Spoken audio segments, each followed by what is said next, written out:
Siim Land. What's up, my brother?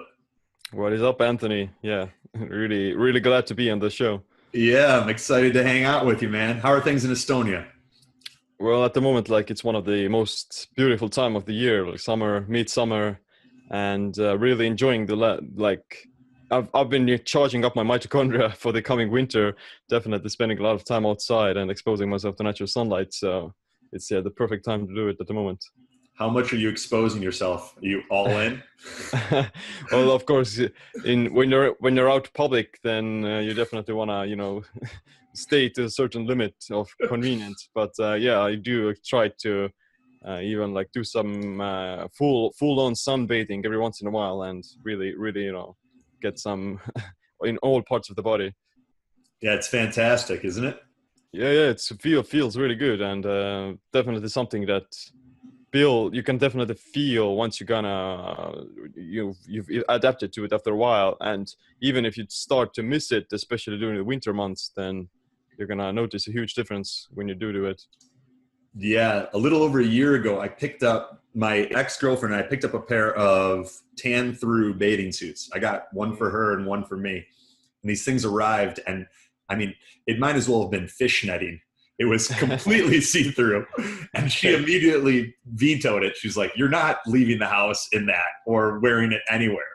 And, Wow. and so we sent those ones back. And then I got a pair of Kinnicky tan through swim trunks, which were a little bit better in terms of what other people could see, but still an absolutely hideous piece of clothing. Just like blue tie-dye little like Yeah. butt huggers. So Wow. I'll wear those a good amount, and I'll wear like normal shorts over, and then I'll go to a spot on the beach where there's still not a ton of people, and then Mm. only then will I drop the normal shorts and get the sun to the boys. But yeah, it's definitely more fun just going au naturel when it's not going to get you locked up and thrown in an Estonian jail. Yeah. Like it's always a matter of you have to take in account the other people and those around you who aren't Yeah, as crazy biohackers as we are. So right. You know, man, when I worked at David Barton Gym in Chicago, I taught yoga and did personal training there. And it was a big issue. I guess before I even arrived, they had an issue with guys like hooking up in the sauna. And then they put the kibosh Mm. on that. But even after they got rid of that issue, you would go to use the sauna there and you'd walk in and there would be a lot of men completely naked, way too comfortable exposing themselves to everybody else, Mm. almost to the degree that it seemed intentional. And there was this one dude that used to sit like with it, or he would stand with his feet up on the seat of the sauna like a gargoyle, completely naked, just with everything hanging out. And you couldn't Yeah. even prepare for it because you'd come around the corner, you'd open up the sauna, and there's this old dude sitting there Wow. like a gargoyle character. And you're just like, oh, you just fucked up my Wow. morning, dude. And, and I eventually stopped using the sauna there because of it. It was just too awkward. You don't want to feel like you're correcting people or whatever. But Yeah, that's crazy. Like especially in these parts of the world, like it's actually very common for guys to go into the sauna, butt naked completely and do some heat exposure, and whip each other with these leaves as well, like birch leaves and things like that, to promote the detox and lymph flow. So from an outsider, it's definitely something very even what are those guys doing? And it's like completely bizarre, but yeah. it's almost like a part of culture also. Yeah, here, try this ball gag. It's a biohack. What? This feels What? weird. No, we did that at the second biohacking week. I took all the guys to Chicago Sweat Lodge, and we spent like 4 hours just bouncing between the sauna and the cold plunge pool, back and forth doing that contrast therapy. And then I went and bought us a bunch of the birch branches, and you got to soak them, I guess, for like a few days, but Yeah. we weren't going to be there for a few days, so we soaked them for a few minutes, and we were doing that too. But yeah, so you feel fantastic afterwards. Yeah. It's actually like I've done some qigong where a similar strategy where you're hitting the lymph nodes and just kind of almost it's a hermetic stressor, right? You're like drawing Yeah. attention to that part of the body, flushing things out. Um, and There's also how something unique. There's something unique about this contrast of going into this hardcore heat and then going into very extreme cold. Like the amplitude is so huge, and your body is it's something that you really wouldn't be able to experience in nature as a natural thing. Of course, you could be in the savannah and sweat your ass off, and you could be in the Arctic and freeze your ass off, but no hunter-gatherer in nature would actually experience these huge polarities. So that's why I think like these hot and cold exposure or contrasting between them, that's like one of the best examples of biohacking, that is actual biohacking, of changing the environment that is unnatural almost, that you wouldn't expose to in nature, but it has like a huge hormetic and health benefits for your entire organism. So that's amazing. Yeah. Yeah, for sure. We did you go on the offsite expedition after you spoke at the Biohacking Summit? Yeah, we did. Was it Vesi's place, the guy that makes the Sally seats? Well, it was in Stockholm, so the Vesi lives in Finland. So yes. Yeah. Oh, so you spoke at the Stockholm one. Okay, yeah. Nice. So what did you guys do afterwards? Well, we went to this archipelago in near Stockholm with the islands, and we spent some time in nature, did some saunas, calisthenics, yoga, meditation, and in general, it was really enjoyable. Like it was like a perfect retreat back into nature after having spent time in this like the busy downtown of Stockholm. What was Stockholm like? It was I think like Stockholm is a very health conscious place. Like you see people riding their bicycles, and there's a lot of room for like general fitness and overall clean environment when you compare it to other metropolises in the world.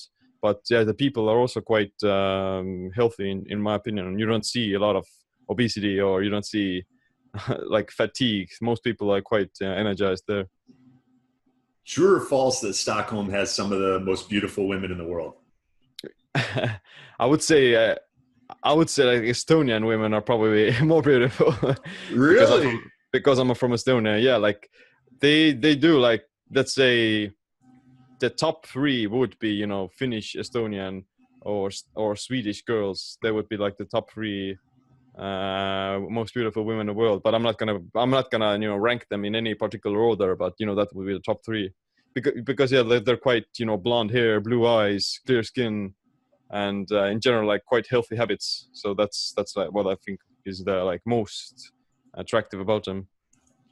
And are things like yoga and meditation popular in Estonia and Finland? I've only experienced Finland from the Biohacking Summit subculture, so everybody there is weird like us. But like in the United States, yoga's blown up in the past 10 years. Even like 5 years ago, it was much less popular.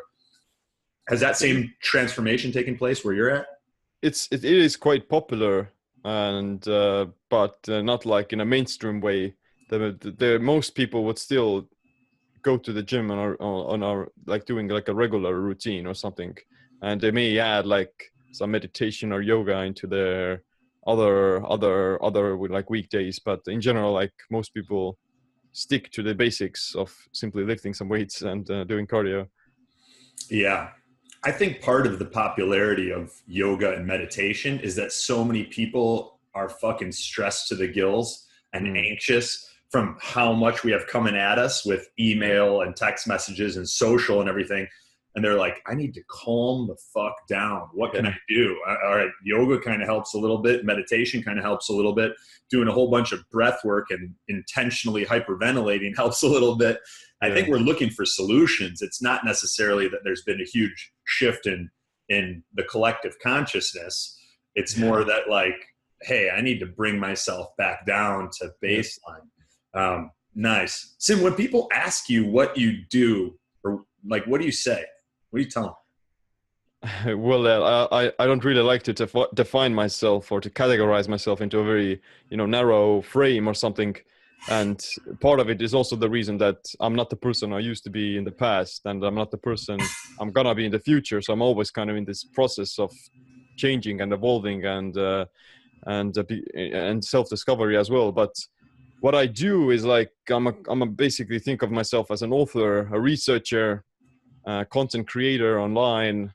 I do some coaching, and I do some experiments. I am in terms of like I'm a biohacker, but I also like think of the majority of what I do is involved with self-inquiry, self-discovery, and trying to optimize the human experience to the best of my ability and knowledge.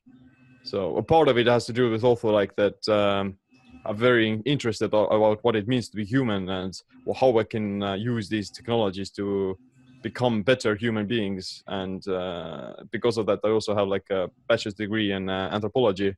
So that's like my scientific credential. But in general, like I simply do content on YouTube, on blogs, and I write some books as well. Nice. And what, up to this point, I mean, you've got some huge things in store. So far, what accomplishment are you most proud of? In terms of like business sides or my personal brand wise, I would say that my book Keto Bodybuilding, which has been on the bestseller list on Amazon for quite a while, that would be like something that I'm most recognizable for. And in general, other than that, my entire blog itself is something that I'm so quite proud of. So that's what I would think of my greatest accomplishment so far. And also, like, you know, giving speeches at the Biohacking Summit, that's a huge thing that I am proud of, and definitely planning on keep going in the future. And your blog, where can people check that out? What's the URL?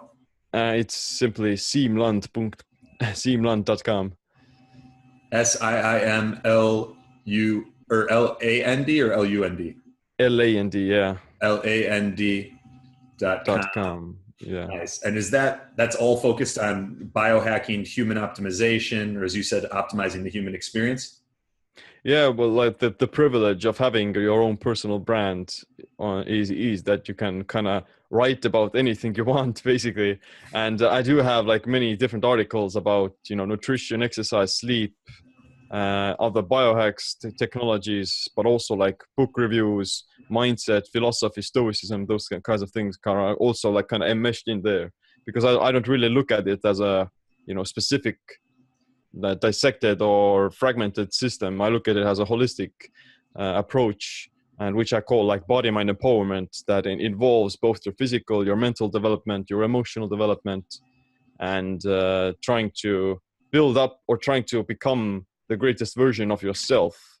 Because in terms of, if you take the perspective of simply biohacking, then you're always going to be focusing on what kind of a magic supplement can I take, what kind of a hack can I do to game the system and to get some results to satisfy my ego or satisfy my cravings, where in reality the solution would be to improve yourself as a person in general. And that is where the holistic personal development has to also be implemented into the mix of optimizing your physiology.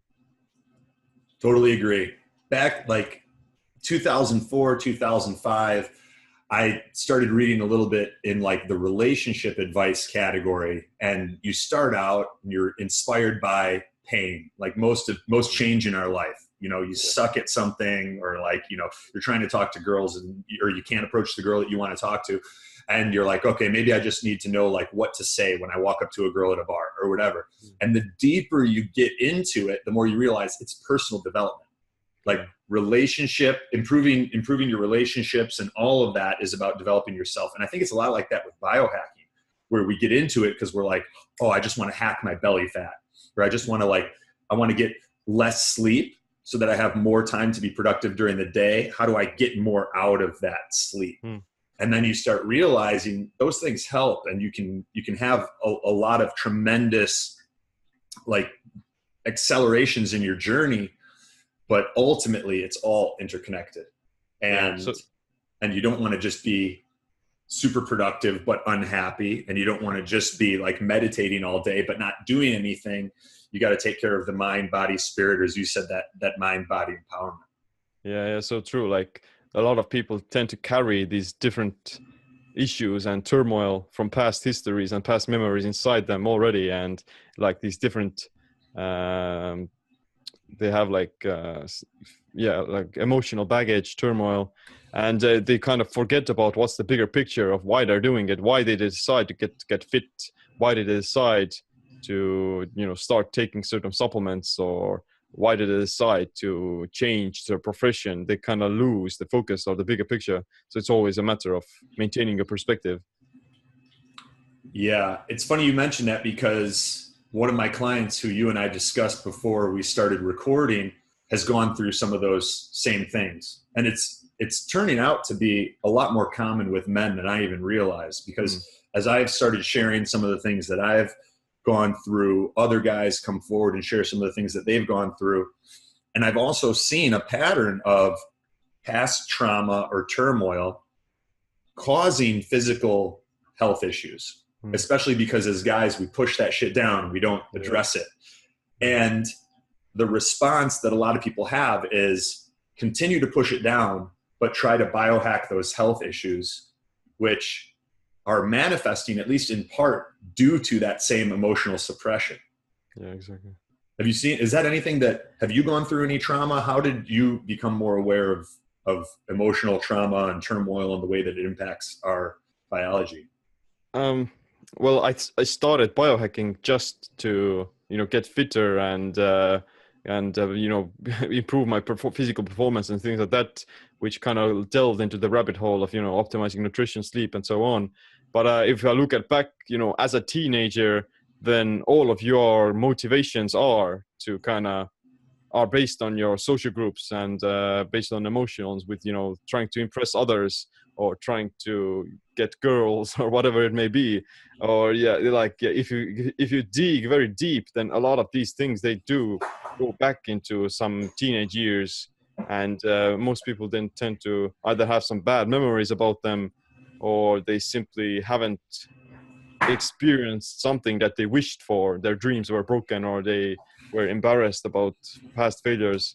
And it's a common pattern. And the reason for that is, I think, like, the modern society is simply so out of sync with our primal physiology. And there's this huge jet lag between, we're getting bombarded with a lot of information, but, also, like, a lot of people tend to seek social gratification from social media, and they see a lot of these highlight reels of the successful people and so on, which then creates a lot of fear of missing out, the FOMO, and also, like, they're simply going to start comparing themselves to other people, and they get caught up with, again, trying to pursue certain things or pursue certain goals that aren't aligned with their own purpose. And they're simply trying to please others again.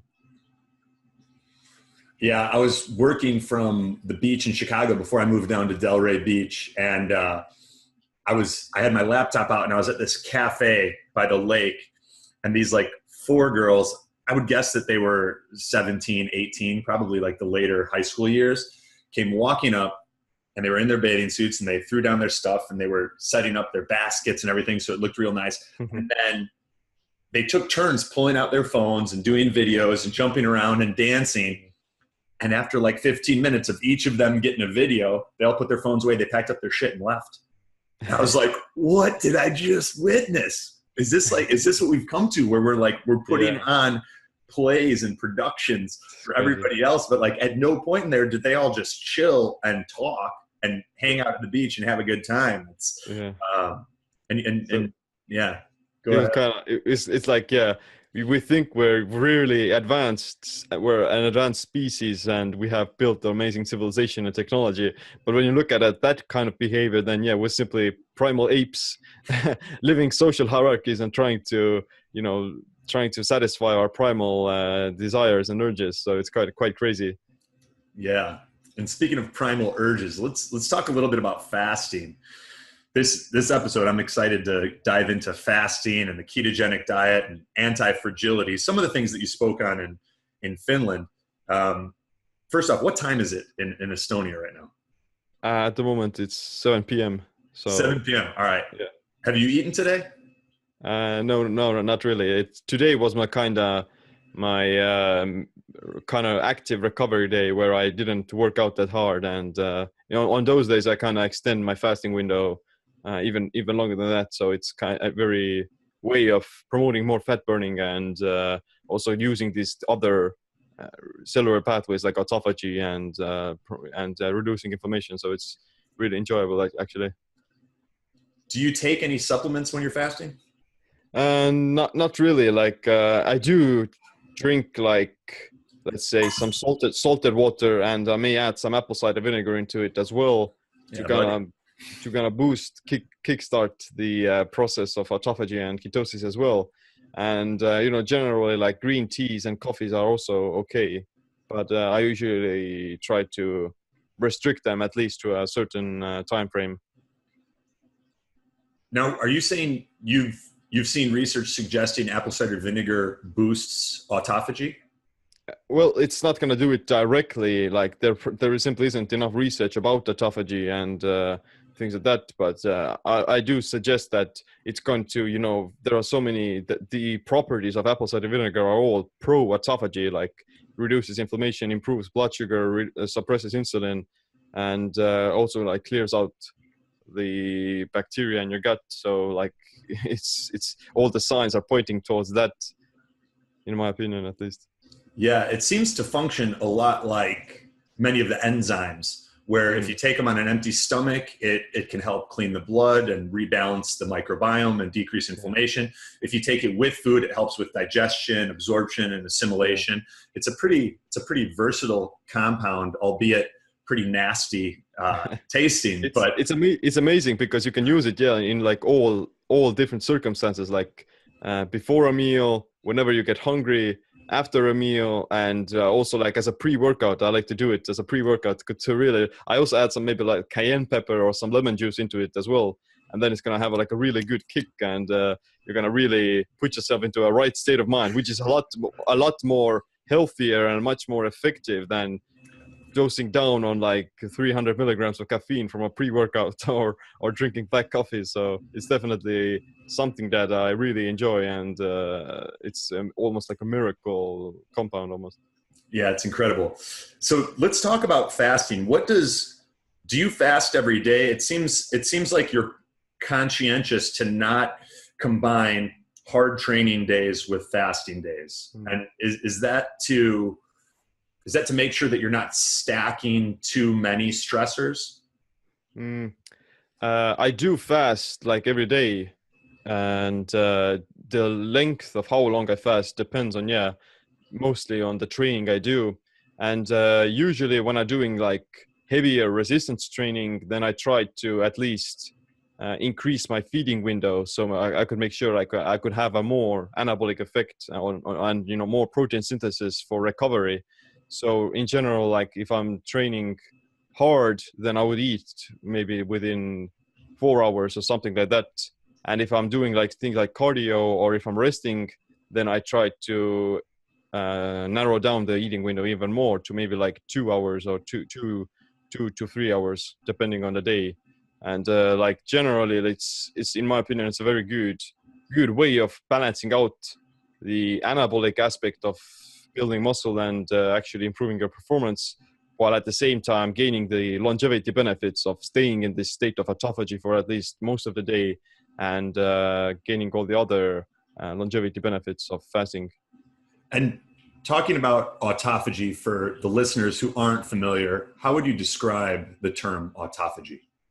Yeah. Like autophagy is this cellular process that translates into self-eating or self-devouring. And it's this mechanism when your healthy cells, they start to recycle old and worn out proteins and old cellular debris back into energy. So you're literally eating yourself so that your healthy cells could stay healthy, while the old junk is going to get eliminated, and you're going to remove the trash, all the toxins, all the inflammations, all these other cytokines, and this cellular debris that gets built up into our system. So it's a very good way of maintaining clean body. It's the universe inside of our bodies, essentially. Exactly. The old start dying, and then they become a part of the earth and feed you. And it's like when you look at aging, it makes a lot more sense on a species basis, where it almost seems like aging more so is to make room for future generations. Rather, so there's not as much competition for resources and space. So true. Yeah. Yeah, like there's a like old mythological creature called the Ouroboros, which is the snake biting its own tail, and I it's was literally like just thinking about that earlier, like yeah, the Kundalini or Boris. Yeah. it literally translates into autophagy, and it kind of makes you think about, yeah, maybe this egotistic biohacking desire to become immortal gods isn't actually part of the grand scheme of the universe. Maybe we need to die, all of us, so that our egos could be recycled into new energies, and it's almost like a part of the cycle of life. What studies have you seen on fasting that you think are most promising? Mm, Or like uh, what do some of the studies suggest that are the main benefits of fasting? What are the reasons that you personally do it? Yeah, like, well, fasting would be like the best way to cure almost all the metabolic diseases of modern society, in my opinion. Like, it improves everything. It's gonna make you burn fat. It improves insulin sensitivity, reverses insulin resistance, improves blood sugar levels, reduces inflammation, and heals the gut as well, because most of the diseases are linked to gut dysbiosis or some sort of irregulation in blood sugar. And practically, like, yeah, diabetes, obesity, so all those things, all those diseases can be fixed with simply going on a, let's say, some sort of a fasting focused lifestyle. It doesn't have to be like one meal a day or like things like that. You're gonna gain a lot of the health benefits by simply implementing fasting into your life in some shape or form. And the results you're gonna get depend on how you do it and what's the other diet you follow. But also, like, very very promising research is also showing that fasting, as well as the ketogenic diet, they can be used for curing Alzheimer's or preventing it, and fighting these tumors, cancers as well, because the autophagy process is literally going to be eating those cancerous cells and burning them off for energy. And everything that is connected to mitochondrial degradation will also be benefiting from this, because the old cells and cytokines, they're gonna inhibit mitochondrial functioning inside the body, and if you get rid of them, then you're gonna allow your healthy mitochondria to function much more healthier. So aging itself can be slowed down and alleviated. So fasting is one of the best ways of promoting longevity as well. And what type of benefits did you see when you started fasting? Well, for me, like, I've never been obese, so I've never had any serious health conditions. So for me, the biggest benefit came from the mental clarity and the productivity that you gain from being in a fasted state. And that's literally like really liberating feeling, where you're able to concentrate on stuff for longer periods of time without having to think about food, without going hungry, without feeling tired, without feeling lethargic. And that's one of the best benefits, in my opinion, and that's why I do it as well, to kind of maintain my productivity throughout the day and maintain stable energy levels, to not experience any crashes. And the reason why this happens is, again, because you're making your mitochondria more efficient, and you're becoming more keto adapted. You're teaching your body to use your own body fat all the time for fuel, and you help to mobilize those energy stores much more effectively.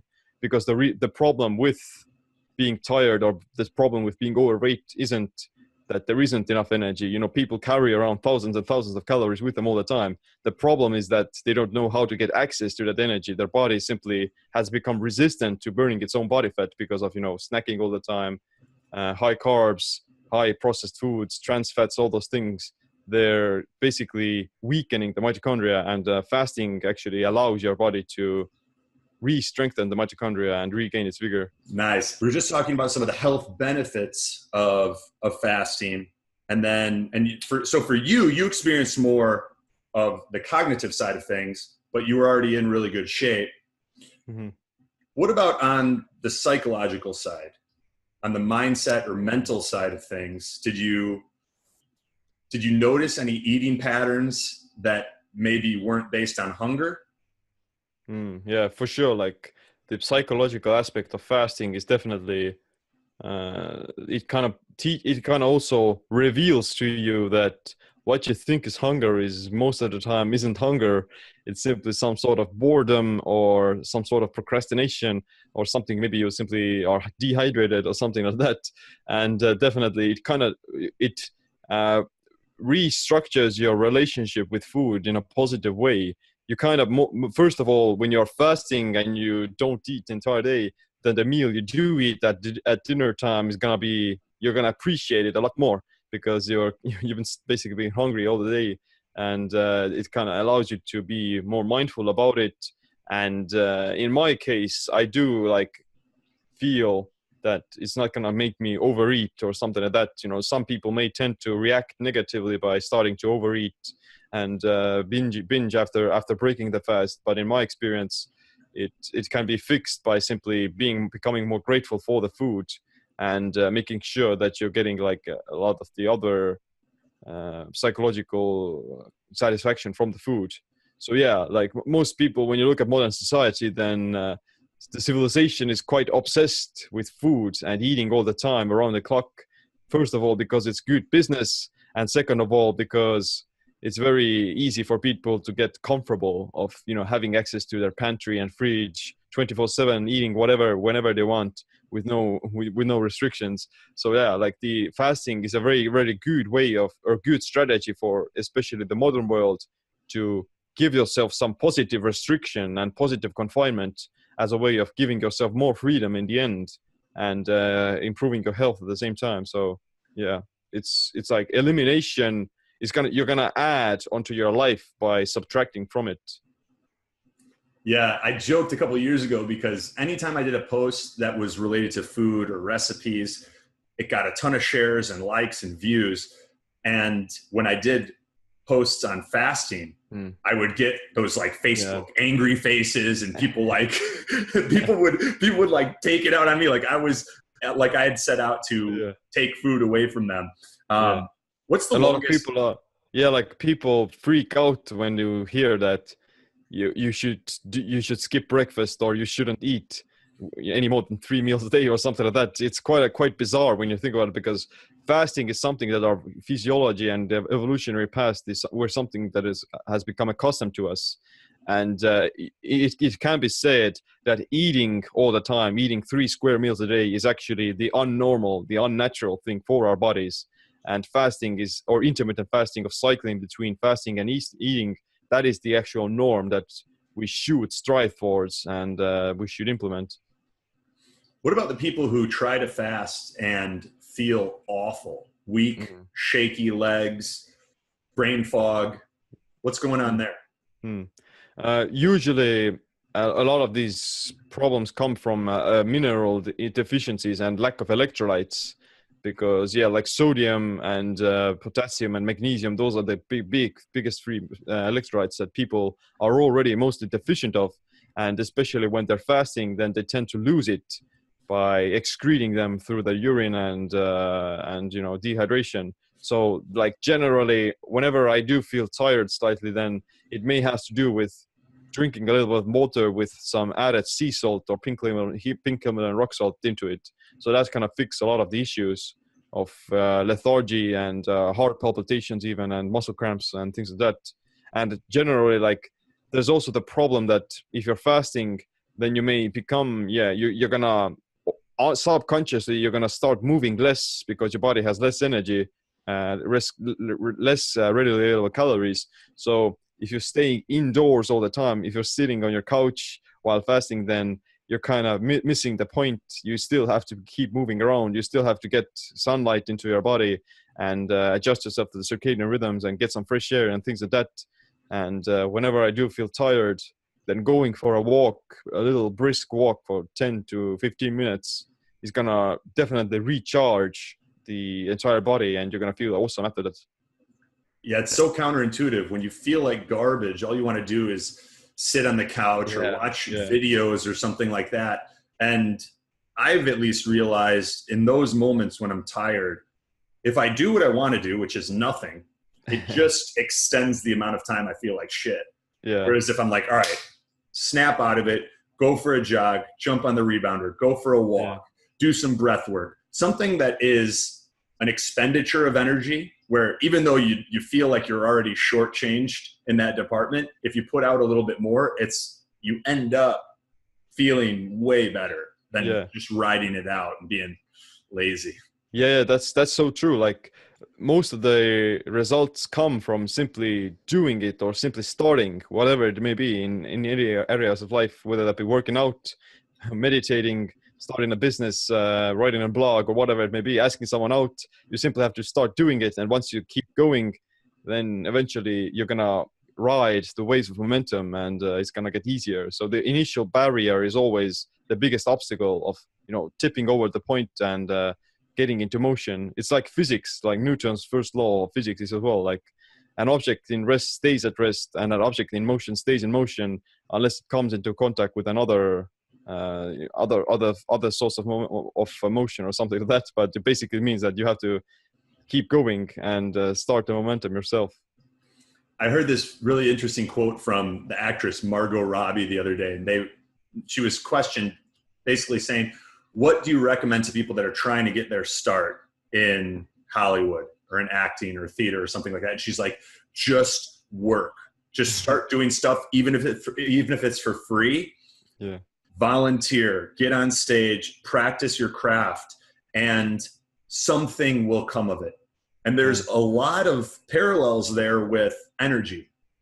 If you want more energy, start doing things that you believe or that you're learning on our podcasts generally help your mitochondria make more energy. And you may not hit a bullseye with every single one, but start doing shit, and some of it is going to result in you having more energy. And the things that drain you, or maybe you realize if you try to do too many things in a day, your body doesn't recover that well, then you correct course. But it never, ever gets better on the couch or spending more time in bed, Yeah, it's so true. Like, people kind of tend to get caught up with the minutia of, okay, I'm not feeling okay. Maybe they're going to like self-hypothesize themselves or self-diagnose themselves with all these crazy diseases like, I don't know, Candida or Alzheimer's or whatever it may be, where simply they maybe have, they haven't done enough cardio, they haven't eaten a good diet, or they haven't slept enough. So the basics are where all the magic happens most of the time. And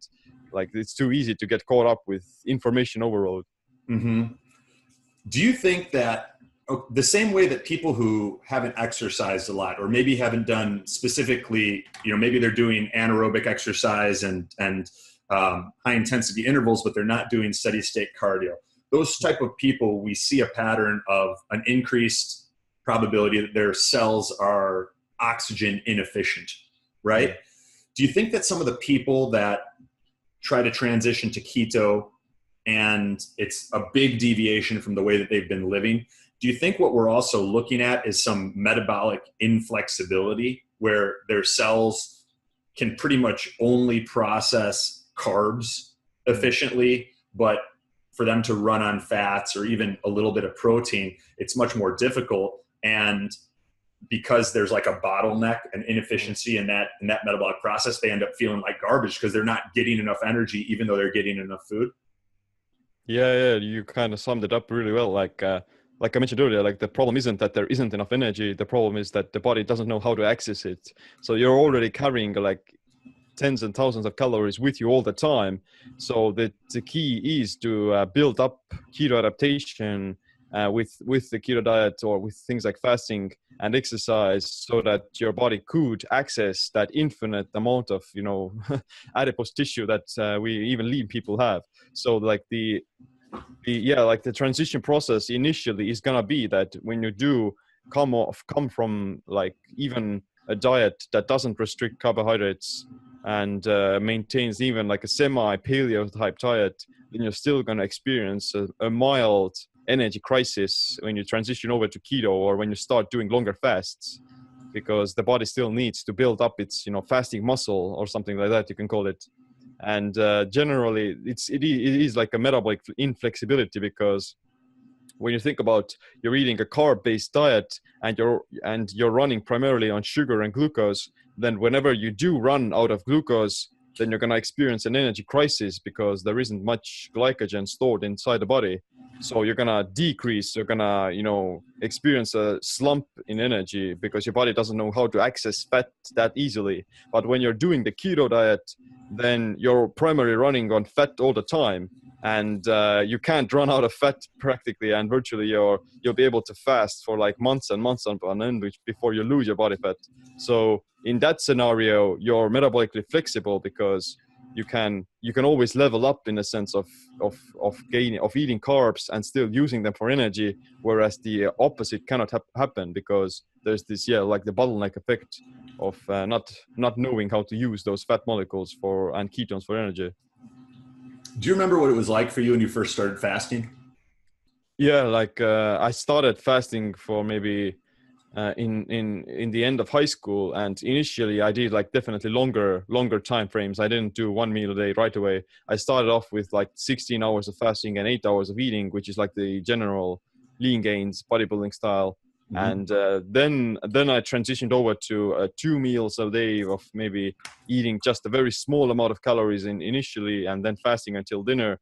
And eventually I tried the warrior diet, 1 meal a day, and then after that I kind of went on for the extended fasts. So there's definitely you're not going to be able to fast for 3 days right away and feel great if you haven't done it before. You have to kind of build up to it and get adapted first. But now I can definitely fast for a week without even without feeling any catabolism or lethargy or hunger.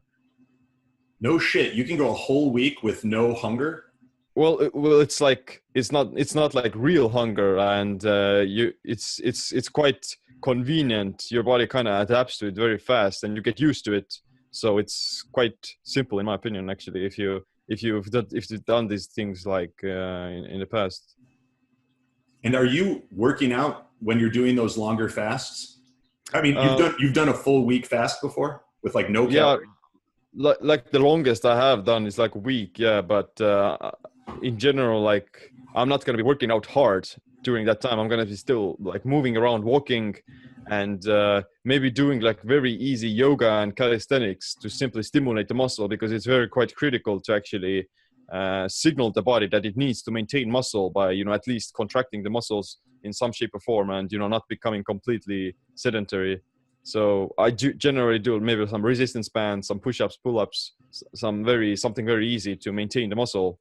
And like for instance, the last time I did a 5-day fast, I was actually traveling between Finland and Estonia, and I was averaging about 10 to 14,000 steps every day. So it was like I wasn't sitting on a couch, I was always moving around, and it actually makes it easier for you to, first of all, not focus on the hunger and you keep your mind busy, but also the aspect of staying physically active and walking around is gonna promote in my theory, it's gonna promote ketone production, and that's gonna release some energy into your bloodstream, which is gonna keep your brain satisfied, and it's gonna alleviate hunger and all those things. So it's the physical exercise itself is very pro fasting, and it's gonna mimic the effects of it.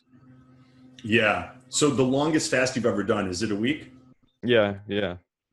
And you walk a lot, you do some calisthenics. What does one of those calisthenics or band workouts look like? Just to give people a sense for like reps and sets and the amount of time that you're resting between, so we can gauge intensity and things like that. Yeah, like what in a fasted state, I would simply aim for maybe like a 10 to 15 minute simple like pump session. Like it has to resemble like a really simple bodybuilding classical type of directing some blood into the muscle and focusing like on the pump. Getting ready to go on stage. Yeah, like things like that to not really, you don't really want to hit a PR, and you probably won't be able to do it. So it's not there's no point of hitting yourself hard, because you're not gonna be able to recover from it that faster.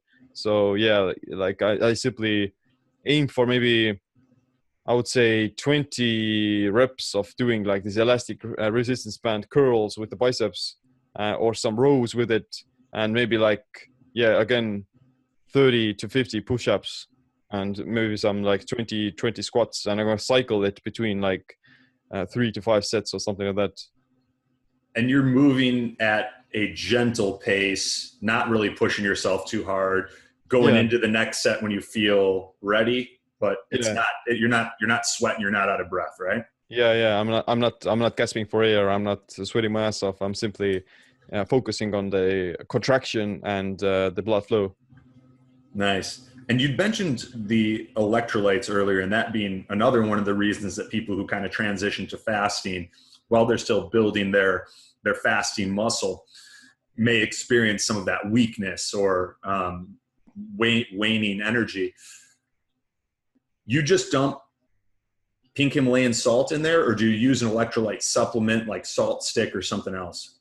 There are like a lot of electrolyte supplements, but most of the ratios of them or the quantities, they aren't really worth it in terms of money and convenience. But you can get like most of the bang for your buck by simply using regular good quality sea salt or pink Himalayan rock salt, and to get the sodium. And for like things like potassium and iodine and magnesium, then there are these salt substitutes.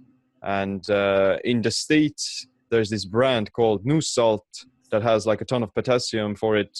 But in Europe, there are like different alternatives for it. I'm using this Finnish brand called Pannosuola or something like that. But yeah, it's basically a salt substitute. It has less sodium, but it's going to have more potassium and iodine.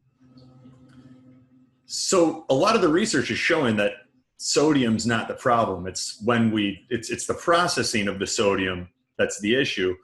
Yeah. What's the deal with these salt substitutes? Like I think the salt substitutes are generally safe, and they're not gonna raise your blood pressure because you're already fasting, and your insulin is so low, which is gonna prevent any any negative side effects of sodium retention or something like that. The issue is the fear of salt and the fear of sodium raising your blood pressure comes from the presence of insulin as well.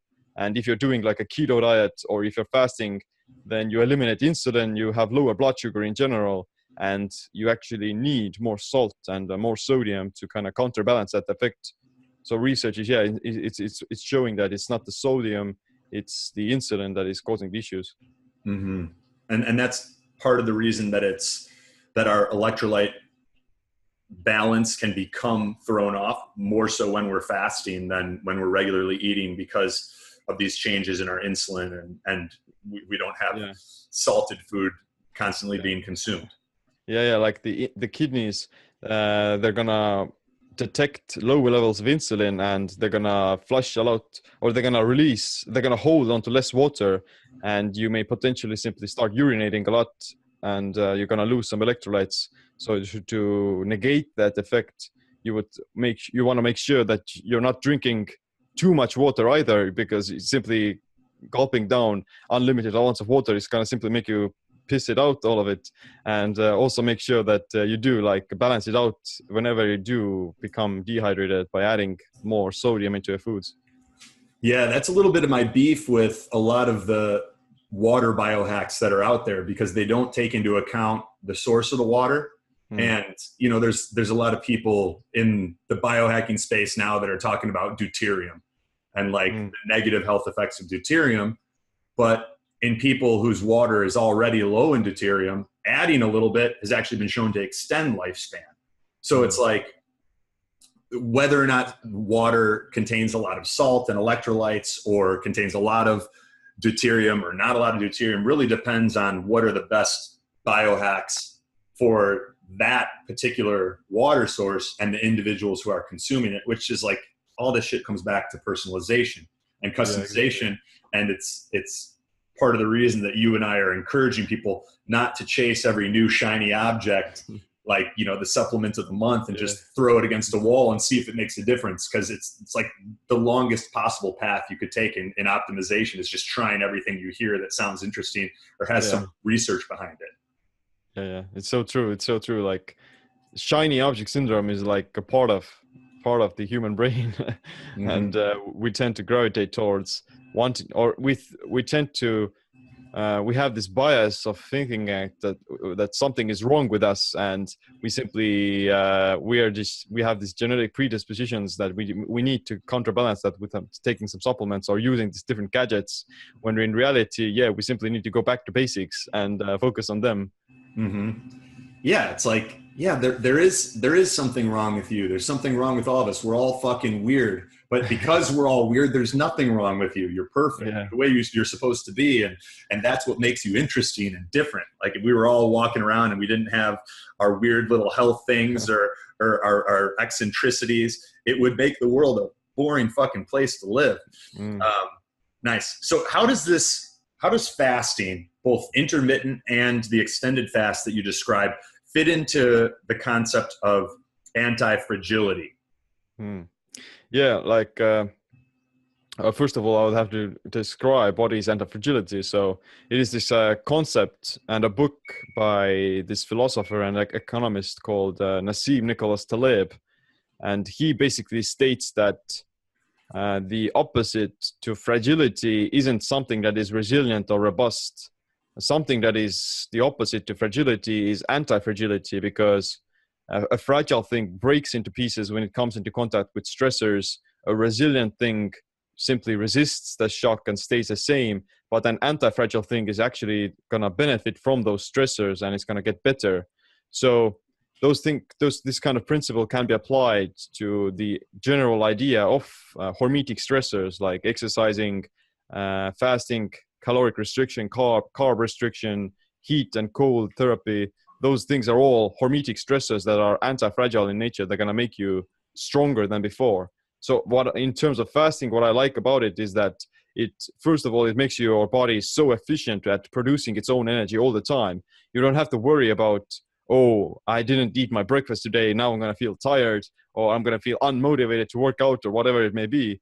You will always be at a position of anti-fragility. You don't really need to eat to function and feel at your best. You're always going to be able to be performing whenever it needs to be, and you will always be psychologically liberated from the presence of food. You don't need it to satisfy your desires, and you're going to be actually much more healthier and more grateful after you start eating again. So anti-fragility is a term or a solution for this nerfed up world we live in, where a lot of people have just gone soft. Yeah, it's for sure. Like generally, like the modern society tends to be more fragile, and we have built all these systems and different gadgets and like connections, but those systems are very bound to break. Let's say, like, we don't really. If you take away a person's smartphone, then they're in a very fragile position. They're gonna get lost without Google Maps even, and they're gonna get anxiety attacks if they haven't checked their social media. Or in terms of food, they're gonna feel tired and lethargic if they don't eat a healthy breakfast of cereal and bagels. Mm-hmm. Yeah, one of the things that we do at Biohacking Week is we integrate hermetic stressors and some other activities. Some are physical, some are psychological, but I talk about investing in resilience. It's the same concept, right? Well, resilience doesn't necessarily imply bouncing back from the stressor even stronger. It more is like you're able to tolerate the stressor and your resistance to stress is higher. I like the anti-fragile concept. And this was something that was just brought up to me a couple of weeks ago. And I feel like the universe conspires and these little coincidences have meaning. And then, seeing your talk at the Biohacking Summit, and then, the fact that we're discussing this now, there's a reason for that. Like I just invested in the audiobook. I'd love to get the nuts and bolts of this from you rather than even having to read it. Fasting resembles anti-fragility very well, because it involves like both the psychological and physiological detachment from everything, whether that be food or like some sort of narrative that you tell in your head. You're going to have to let it all go, and you have to basically you're going to recycle yourself both in the cellular level with autophagy, as well as on your personality level. by eliminating our ego and trying to suppress these certain urges and not giving a damn about it. You're gonna detach yourself from the desires, and it's a good like self-control practice and self-healing practice as well. Yeah, there's a lot of Buddhism there, and you which is why fasting has been practiced for thousands of years in any society almost. Yeah, it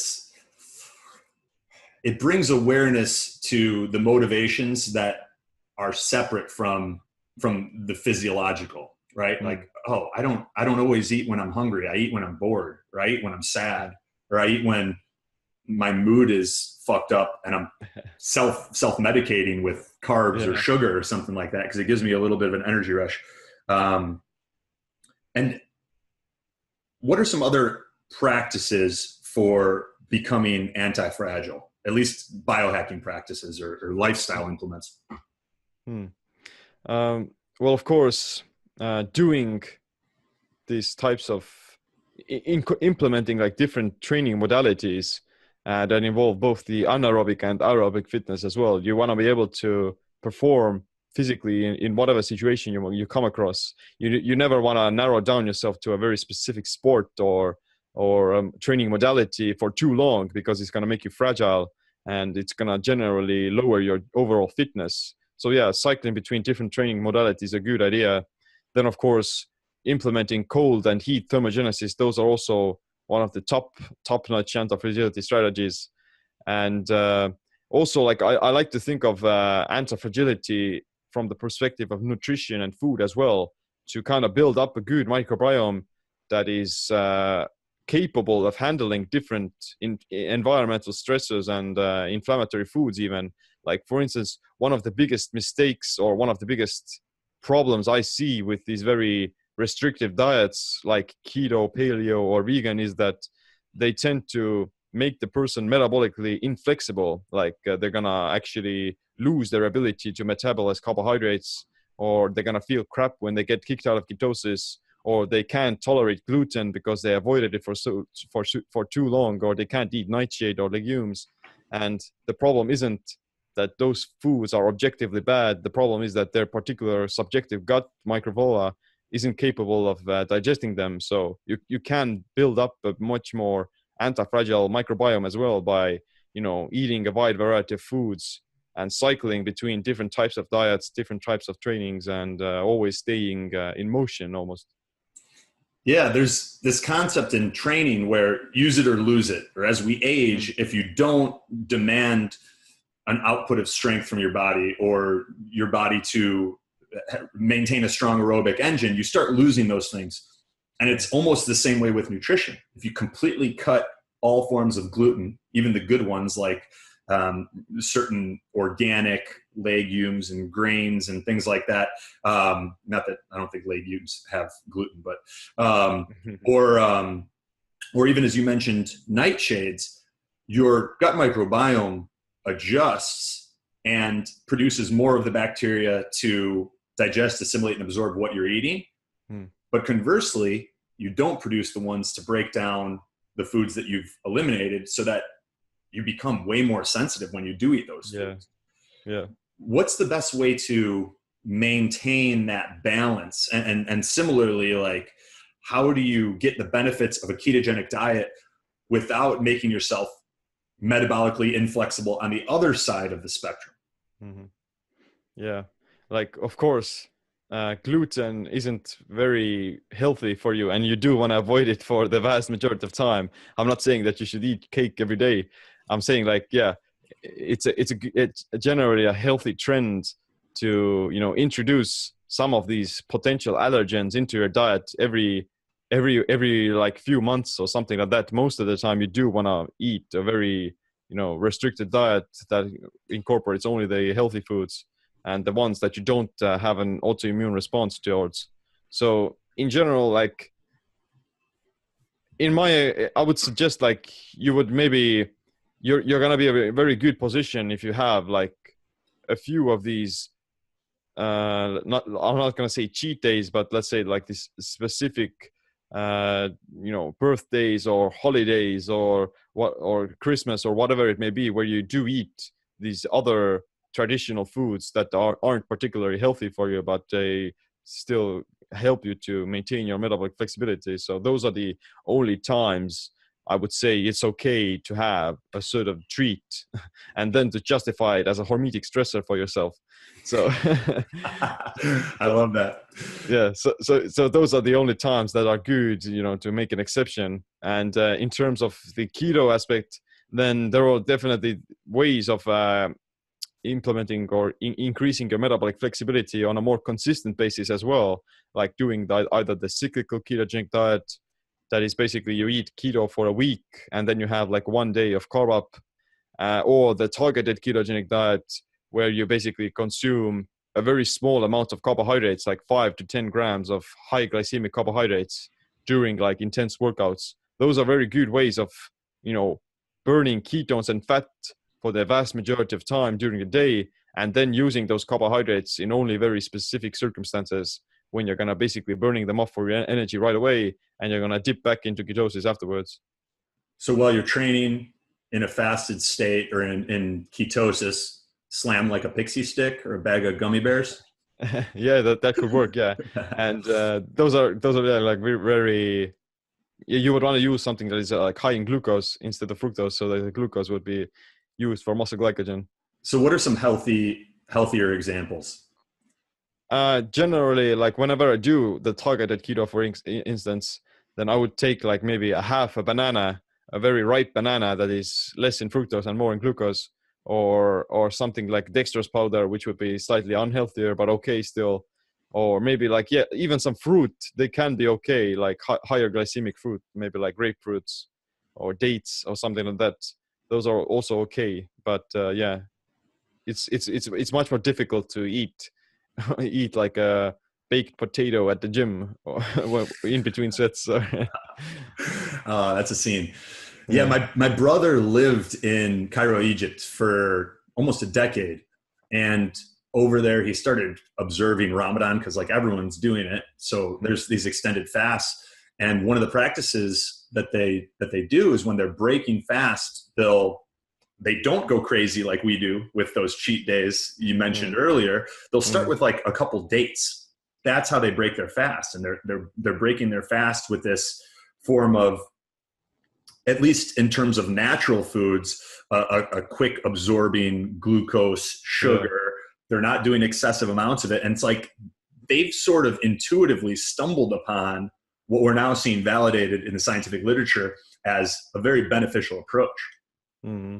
Yeah, like Ramadan is a good example of how religions and societies can implement fasting.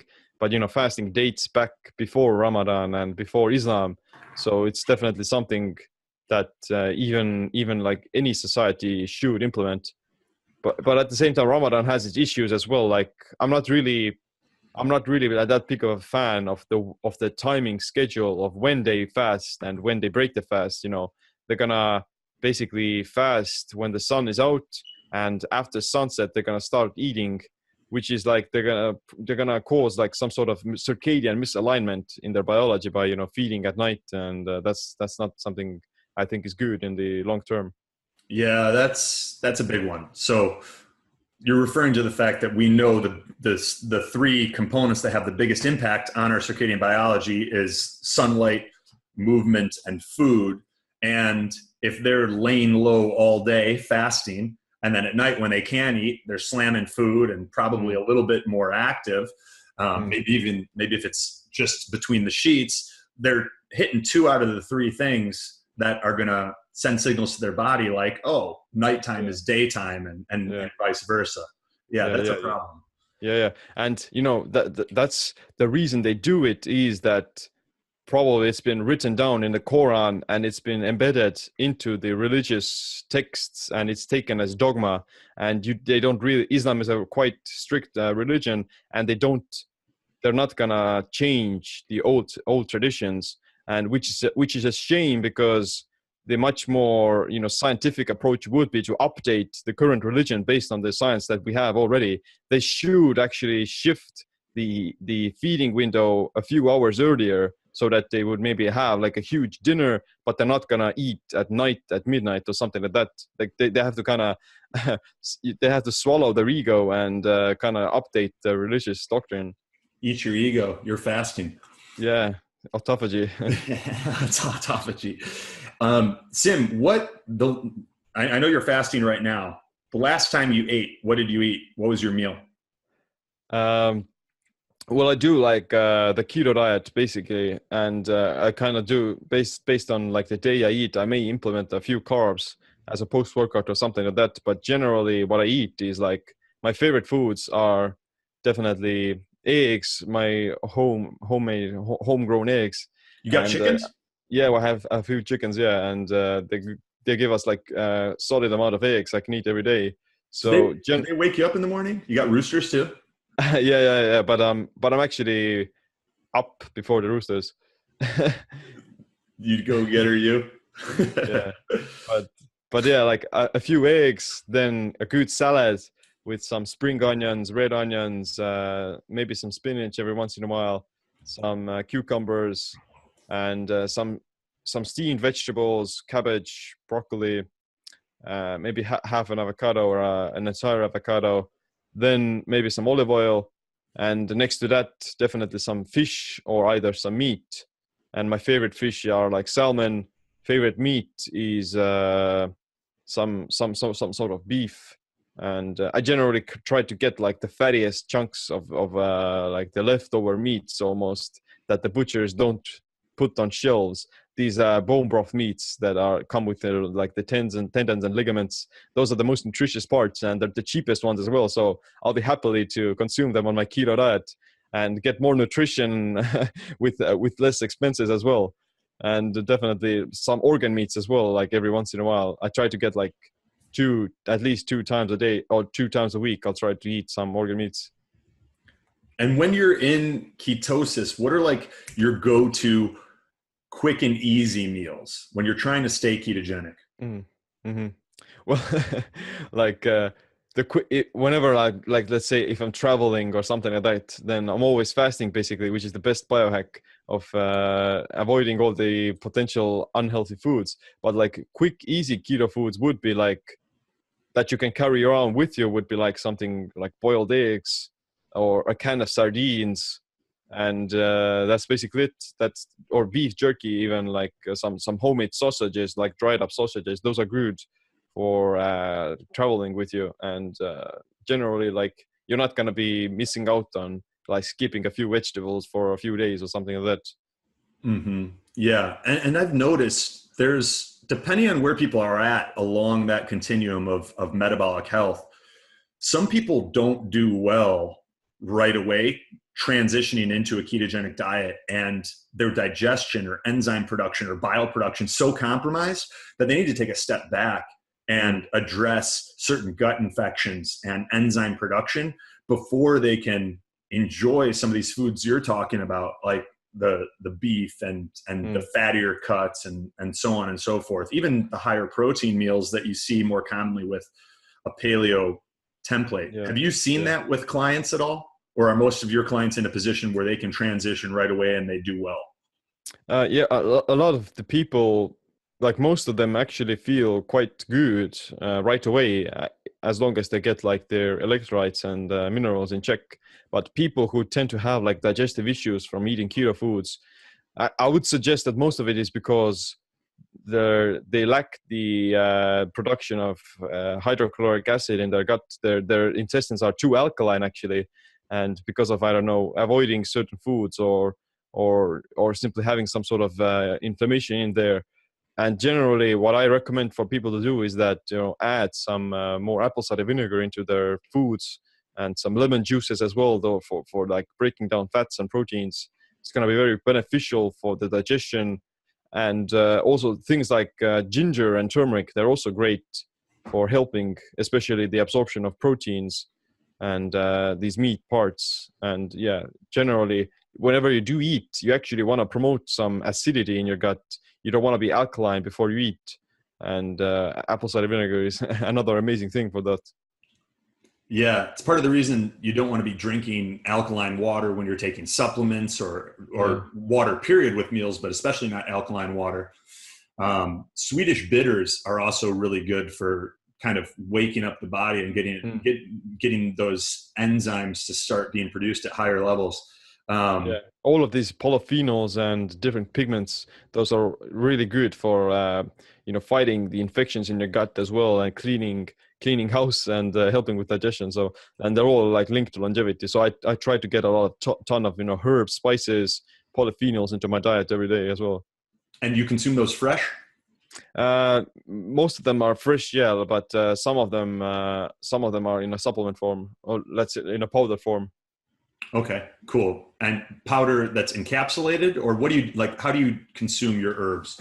How do you get them? Uh, yeah, it's sourced from some local brands and things like that, like let's say rosemary and ginseng and those kinds of things.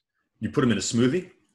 Um, I have like different types of way you can do it. Yeah, you can put it in a smoothie. You can use them as a dressing for your salad. You can put them on your eggs, and yeah, there are many ways of doing it. Or I can simply take like a half teaspoon of it and simply swallow it. Yeah, I used to do that with ginseng. I had this incredible ginseng supplement that only came as a powder, and it was very high in ginsenosides. And I would bring it with me even when I traveled and just throw back like a big scoop of it. Hmm. And this was like 2007, and I was in Cabo San Lucas, Mexico with a bunch of my best friends. And one of them came down while I'm taking my supplements, and he sees me chucking back this spoon of ginseng. He's like, "What is that?" And I'm like, "It's ginseng." And he's like, "What's it for?"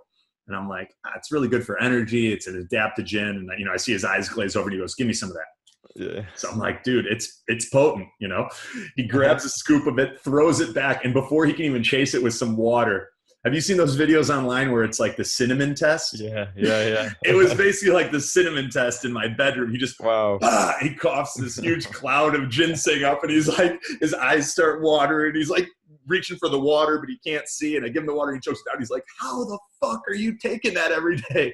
And yeah, so he's more of a capsule guy, but cool, man. What's your favorite supplement? If you could Wow. only have one, what would it be? Well, I would have to kind of go back again to, thinking or focusing on sleep as a supplement, because like sleep is one of the fundamental, things that is going to improve almost everything else you do as well. And it's going to, promote muscle recovery, promote cognitive repair, focus. It's going to help you to concentrate, makes you feel, it removes anxiety and improves your mood, all those things that are associated with sleep as well. So if I were to think of sleep as a supplement, then it's going to be something that, yeah, from the perspective of biohacking, it would be something to focus more on and start actually quantifying. When do you go to bed at night? I generally I always try to go into bed around or before 11 p.m. and generally, so in my opinion, it's a good setting point for proper circadian alignment. When do your roosters wake up? Well, the roosters they usually they're like during the nighttime they're inside their barn, so I have to wake up first to let them out, and generally it's gonna be around 6 a.m. is a good time for me at summer when I wake up. Okay, so you're only in bed for 7 hours. Yeah. Okay. You in average, yeah, six or seven even. Okay, cool. And what's your favorite biohack overall? I'm going to also come back to that supplement question because I Mm-hmm. still want to know like an actual Actual supplement. supplement. So think on that in the background. But what's your favorite overall biohack? I would say like the cold heat thermogenesis or the cold heat contrast with a sauna and an ice bath. That's like the best biohack in my opinion, and it really has the biggest effect on your physiology as well as your psychology. And you're literally gonna feel alive, and you're gonna feel like $1,000,000 afterwards. Yeah. And are you close to the Baltic? I'm not great at Estonian geography, even though. Yeah, like Estonia is located on the shores of Baltic Sea, and I'm actually living on an island in the Baltic Sea, so I'm surrounded by it. And we have some good beaches, and the sea is quite close to me. How often do you get in the Baltic? Yeah, I would want to go it more often to go for swimming, but I would say like, yeah, maybe once or twice a month or something. I've been in recent months. Yeah. When I was there, when I was in Finland, Helsinki for the Biohacker Summit, I one of the mornings went for a run, and then I was like, all right, I'm going to jump in the Baltic before I head back and get ready. So I kind of stripped down to my boxers. I jumped in. It was definitely top 5 coldest fucking water I've ever been in my life. And I was in there for maybe 2 minutes, and I get out, and I was like, you know, when you come out of really cold water and you're just, your muscles aren't working right. Everything's kind of like starting to lock up. It's like you're moving around in molasses. Yeah. So I was just like, oh, forget it. I just grabbed all my stuff and I ran back to the place I was staying at. And I was so cold, I couldn't open the door. And this old lady's coming down the street with a walker, and I'm sitting there in my underpants trying to like open the door, looking like a special needs child, because I can't even function at the most basic level. And she stands there for a second just staring at me and looking at the door and taking everything in. And then she goes and she punches in the door code and lets me in because she just feels bad for me. But you guys have a true gift with that Baltic Sea there. I felt amazing afterwards. Like my energy was sky high all day. It was fantastic. Yeah. What time of the year was it? This was November.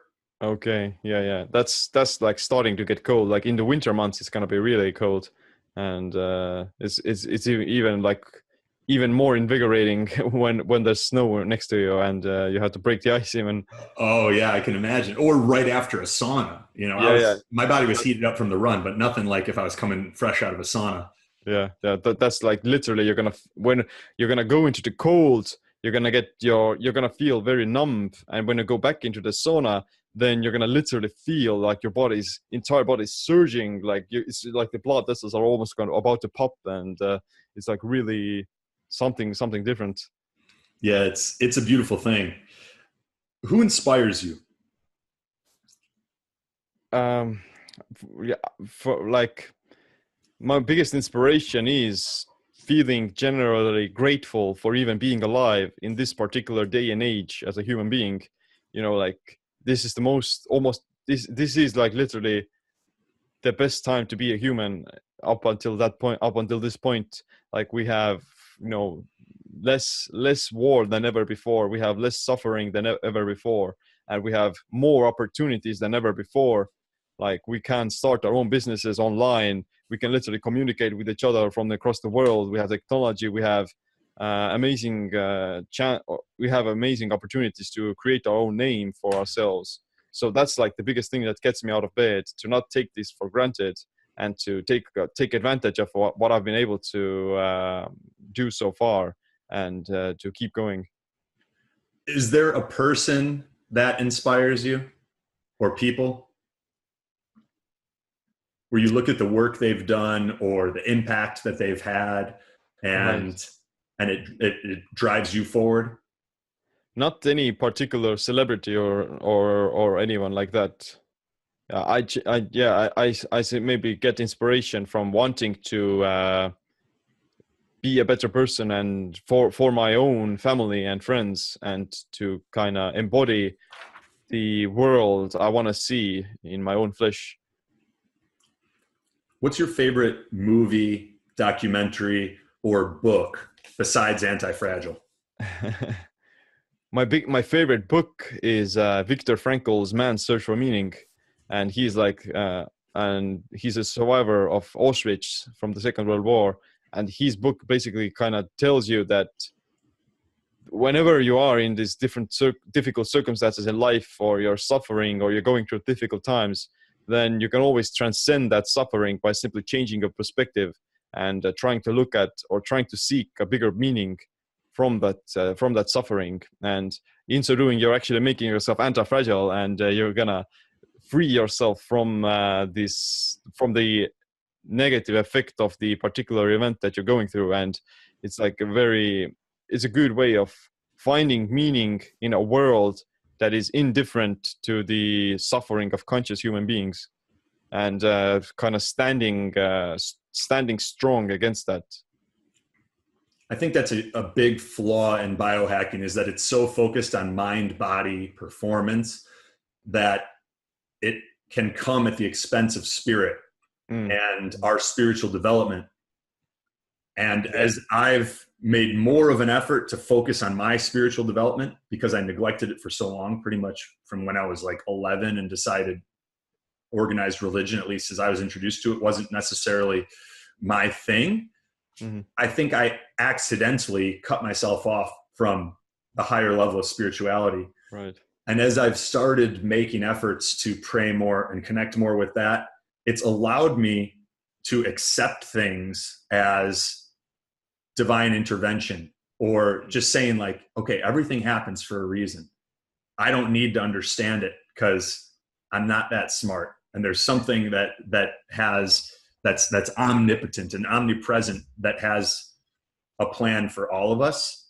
And it's allowed me to also turn over some of this need to control things and instead accept it, go with it, and say, all right, God, source, universe, whatever word that you want to use to refer to that higher power, nature, what's your intention for me? What's the reason I'm here? How can I serve your will? And taking myself out of it a little bit has helped with some of the stress of needing to have everything fall my way or biohack everything. Yeah, it's just a rant, really. It goes back to using autophagy to kill your ego. Right. Yeah, for sure. What do you do when you're feeling stressed? Well, first of all, I would want to look at, what could be the potential things that is causing me stress. And did I get a bad night's sleep, or have I been sitting in a chair for too long? And or did I work out too hard last night, or whatever it may be?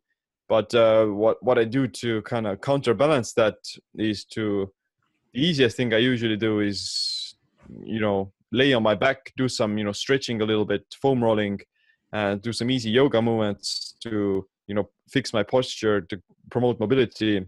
And then I usually go for a walk as well to, detach myself from my work, spend time in nature, kind of listen to something else that is focusing my mind on something, that is more meaningful and more grateful, and kind of recenter myself and become more mindful. So you're not listening to podcasts or audiobooks when you walk? Are you kind of unplugged?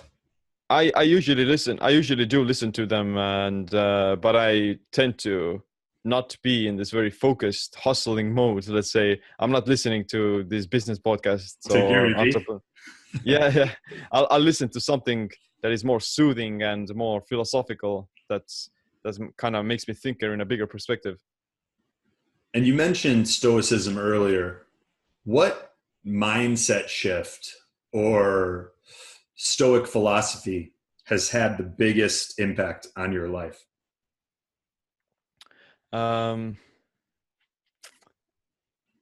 It may be like Viktor Frankl's book. Yeah, like he's not a Stoic per se, but he embodies like Stoic philosophy of not being influenced by external events and always centering your circle of control within yourself, and finding peace within yourself always, wherever you are.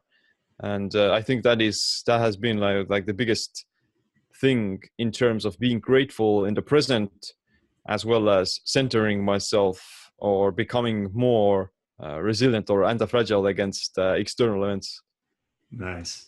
And let's say you're on an island by yourself for an extended period of time. There's plenty of food. You're going to be able to sleep great. You can exercise if you want, or you'll probably get plenty of exercise building shelter and those sorts of things. what one supplement do you bring with you? Well, it depends on what kind of island it is. I would take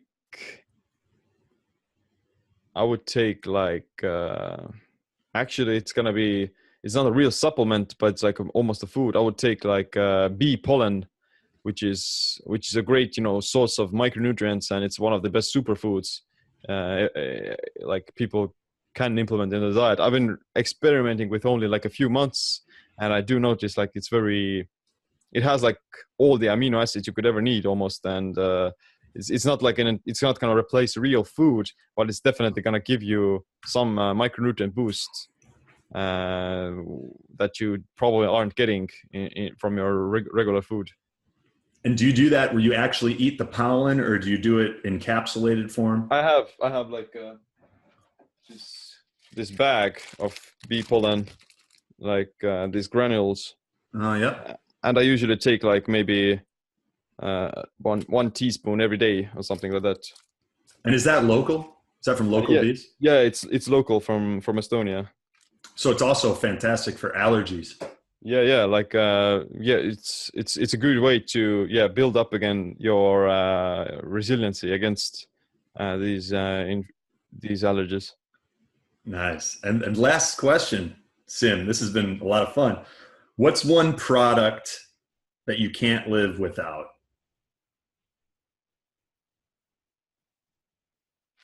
But honestly, I feel like I'm at a position that I don't need any supplement or any particular technological device to keep myself happy or keep myself functioning at a good position.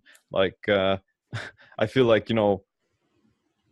things like fasting and things like exercise and sleeping well and meditation, they're already some of those things that are going to kind of build a good solid character and good solid state of physiological functioning that I don't really need anything else. So you could say that I wouldn't be able to function or wouldn't live without sleep, or wouldn't live without meditation, because those things are gonna make everything else work much more effectively, and they're like meta skills. They're gonna improve every aspect of your life and whatever you may be doing it. Nice. And Siim, for people that want to follow more of what you're doing, you've got a podcast, you've got your keto bodybuilding book, you've got your website, siimland.com. Where's the best place for them to go to find more of your work, to stay up to date on upcoming projects? Yeah. Well, I'm like my social media channels are all Siim Land, and I have a YouTube channel, Instagram, website siimland.com, and my podcast is Body Mind Empowerment with Siim Land, and you can find them on basically all the on all the podcast apps. Beautiful, man. Well, this has been fun hanging out, Siim. I hope in the future we can connect in Stockholm or Estonia or Helsinki and do some fun stuff together. And I know you and our mutual friend are planning on doing some collaborations. I'm excited to see what you guys are working on. And this has been a blast, man. Yeah, definitely. I really enjoyed talking to you, and it's been an honor to be on your podcast. So yeah, definitely looking forward to it in the future. Well, thank you, brother. It's been an honor to have you. And guys, Siim Land, SIIMLAND.com. He's got the Keto Bodybuilding book that's been a bestseller on Amazon for a long time. And you can find him at Siim Land on all social media, and check out his podcast too. Siim, you're a rock star, man. Let's stay in touch and find some more cool stuff to do together. Yeah, I'll see you around.